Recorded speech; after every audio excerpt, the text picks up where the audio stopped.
Congratulations! You fell in love with a house. You wrote an offer and it was accepted. So what is the logical next step? Do you ask your friends and family to come ooh and ah over your wise and fabulous decision? No. You invite a total stranger to go over it with a fine-tooth comb and find every single thing possibly wrong with it. They tell you all the things you're going to have to maintain and spend money on, and point out all the things that are working just fine now, but could go seriously wrong in the future. Makes perfect sense, doesn't it? Well, that is exactly what the home inspection feels like. Hey there, I'm Susan Cassidy with Love Your Move at Coldwell Banker, and with over 20 years of real estate experience right here in Connecticut, I'm here to educate you on all things real estate. So let's dive into today's topic together.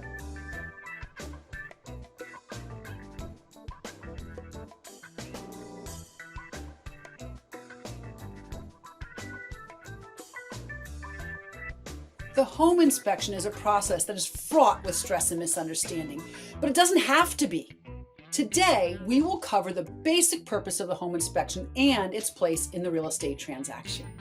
Now, obviously, purchasing a home is a huge financial and emotional investment, and it's important that the buyer understands what they are buying. But here's the thing. Most homes that are sold today, especially here in the Northeast, are resales. That is, they are not new construction. They are a used product. So the reality is the major systems of the home will have some wear and tear. So here we go. Inspections 101. Simply stated, a general building inspection checks the major mechanical and structural aspects of the home so that the buyer is more fully aware of the condition of the property they are purchasing. The inspector will check the exterior of the property and go into every room checking for unseen issues. They will look at the HVAC system, the plumbing, appliances, electrical outlets and panels, the roof, chimney and fireplace, the foundation, windows, doors, floors, even the garage. This is certainly not an exhaustive list. There are other things that they will check, but those are the major ones. Now, I am going to pause here. One very important thing to keep in mind is that the inspector can only inspect what is easily available to access. They do not open walls or ceilings. And if there is a significant amount of clutter in a room or if access to an area is blocked, the inspector cannot inspect those areas. Now, the other limitation that often surprises people is that you cannot test the AC in the winter or the heat in the summer. It's just not good for the systems. Now, in addition to the general building inspection, there are some specialized ones. Some of these can be done by the home inspector, others may need a special license. A good example of this is the pest inspection. In Connecticut, wood-destroying insects like termites, carpenter ants, and carpenter bees are common. And we also have a lot of small animals such as mice, chipmunks, squirrels, skunks, and even bats. As one inspector I know often says, when you live in a woodsy area, these little guys aren't actually living in our houses, we're living in theirs. It's just a matter of course that they will find their way into our attics, garages, and basements. When appropriate, there also need to be inspections for the well pump, water, and septic systems. Don't skimp here. It's very important to assess the condition of these systems. I replaced my septic system 2 years ago, and I was one of the lucky ones. It was only $12,000. When wells and septic systems are working as designed, they require very little in the way of regular maintenance. But they do have a finite life expectancy, and when they fail, it can be traumatic and expensive. Hopefully, you planned and budgeted for it. And finally, there are environmental inspections, which may include radon, mold, asbestos, or lead. So that is a basic review of the inspection itself. What I want to review now is the inspection contingency and the negotiation phase after the inspection is done. The inspection contingency is a period of time in which the buyers can have inspections performed on the property. If during that time frame the buyer decides they do not want to move forward with the sale, they can walk away and get their deposit money back. Once all of the inspections are complete, the buyer will get written reports outlining the findings. These findings will usually fall into one of 4 categories: maintenance issues, minor or cosmetic issues, structural or mechanical issues, and health and safety issues. You will meet with your agent to review the results. I like to have the property condition disclosures with us when we do that. We would have reviewed them prior to writing and negotiating the offer, so anything on there should have been taken into consideration then. Therefore, we are looking at anything that came as a surprise during the inspection. Maintenance issues will be where the inspector is teaching the buyer the house. What filters need replacing and when? What are things you should budget for in the future, like that septic system? These are the things that homeowners need to understand when purchasing a home, and a good part of what the inspector does is to help you learn your new property.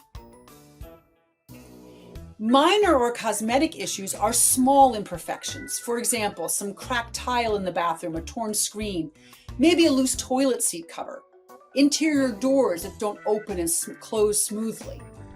These first 2 categories are not the types of things that we typically go back to the sellers with. Maintenance issues are for the buyer's information going forward, and unless there are a significant number of cosmetic issues that were unexpected, they should have mostly been taken into consideration when the sale price was agreed upon. The next 2 categories, structural and mechanical issues and health and safety issues, are where a buyer might go back to the seller to renegotiate if they didn't know about them going into the inspection. Structural and mechanical issues are significant issues where the systems of the home do not operate as designed. For example, the roof is leaking or the HVAC system isn't functioning properly. Health and safety is where the environmental issues might come into play, or something isn't built to code or is unsafe.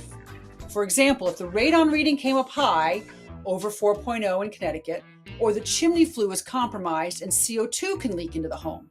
Maybe there are no railings on a deck that is off the ground. This is also where electrical issues might come up, big or small. Anything from a lack of GFCI outlets in the kitchen, very common, double-tapped circuit breakers, or an improperly connected generator. These are all safety concerns. There are some things that come up in almost every inspection. Bushes and vegetation too close to the house comes to mind. It's a pest issue. But most people like their flower beds, and it doesn't usually become a negotiation problem. The other thing we frequently hear is that something is functioning properly, but at or beyond its life expectancy. This basically means it's really old, but it still works. A buyer will say, hey, that could die any day. The seller will say, but it's working, and that's all we represented it as. This can sometimes lead to an impasse, but when taken by itself, the seller has the stronger argument. Remember what I said before, this is a used product. Before the negotiation begins, there is one important question that the buyers need to answer for themselves. With the information they have now, do they still want the house? If they still want to go forward, the negotiation begins to set the conditions under which the buyer is willing to proceed. The other thing buyers need to consider is the environment in which they are purchasing this home. Were they the only offer, or did they win in a bidding war? Who has the leverage in the negotiation, buyer or seller? When it comes to negotiating inspection issues, the first step to success is to be realistic and reasonable when deciding what to go back to the seller with. Did I mention this is a used product and the known issues were already part of the equation when the offer was written and the sale price negotiated? The areas of focus should be structural and mechanical and health and safety issues that came as a surprise during the inspection.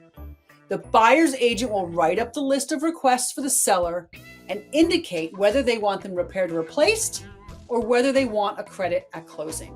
And while credit requests should be based in reality, estimating on the high side of the costs is reasonable. The buyer is taking on that repair, and it is unknown what other issues might be found when a contractor starts digging around. The options for the seller are pretty straightforward. They can agree to none, some, or all of the buyer's requests, or they can relay a counteroffer. They cannot, however, just decide not to move forward with the contract. If they say no to everything, not recommended. The buyer chooses whether they want to continue under these conditions or whether they want to end the contract. Generally, my advice to sellers is to try to find a way forward. Remember that the inspection issues coming from the buyer were surprises, so previously unknown to the seller. If the deal falls apart over it, these are now known problems, and by Connecticut law, must be disclosed to future buyers. So whether it's this buyer or the next, these issues will need to be addressed. So now we are back into rounds of offer, counteroffer negotiations. Your agent will guide you as to what is typical versus what might be an unrealistic expectation. If you trust your agent to have your best interests at heart, listen to them. They've done this before. If the parties come to an agreement, an addendum is written, signed, and all parties will continue working towards closing. If not, the contract is released and the deposit money is returned. And that's it. I hope you found this helpful. I'm Susan Cassidy, and my goal is to help you truly love your move. I'm always happy to answer your questions. Have a great day.